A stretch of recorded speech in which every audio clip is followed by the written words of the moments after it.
రెండు తెలుగు రాష్ట్రాలలో హైదరాబాద్ తర్వాత అంతటి చూడదగ్గ ప్రదేశం ఏదన్నా ఉన్నదంటే అది విశాఖపట్నమే.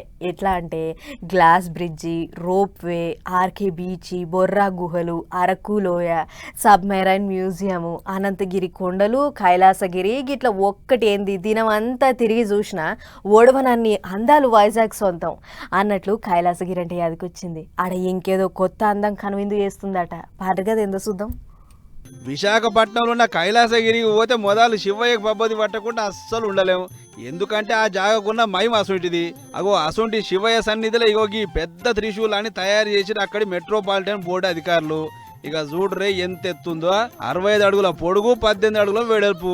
మరి దీనికి కడతానికి ఎంత ఖర్చు అయిందో ఏమో మనకైతే తెలియదు కానీ టీవీలో చూస్తుంటే మాత్రం గింతంతనే అవపడుతుంది.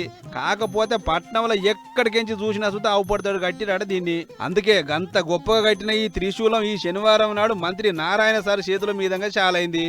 మంత్రి సారు, కడుమ నాయకులు, అధికారులు అందరు రాంగా సారు రిబ్బెన కత్తిరించి చాలు చేసిండు. అటు వెనుక డోలు సప్పులు, డప్పు దర్వల నడుమ పెద్ద పండుగ లెక్కనే సాగింది షురువాత్ కార్యం. అయ్యగార్ల మంత్రాలు, పూజల నడుమ కొబ్బరికాయలు కొట్టి పూజలు చేసిన లీడర్ సాబులు. అదైనాక త్రిశూలం ఆవిష్కరించినట్టు పోటువలు ఫోజులు ఇచ్చారు అందరూ. ఇక పొద్దుగాల పూట గిట్ల కనబడితే రాత్రి పూట చూడరే ఎట్లా వెలిగిపోతుందో. సింహన చీకట్ల మిరిమిట్లు గొలిపే లైట్ బుగ్గల నడుమ చెక్కున మెరుస్తుంది శివయ్య త్రిశూలం. పైన పెద్ద కట్టడం ఉందన్నట్టు ఎర్ర బుగ్గ పెట్టి డమరుకం త్రిశూలం మొత్తం ఒకటే తీరులో ఎలిగిపోతుంది. ఇక చూసి సాక్షాత్తు శివయ్య దర్శనమే అయినంత గొప్పగా ఫీల్ అవుతున్నట్టు అక్కడి జనాలు. అట్టనే ఉంది మరి.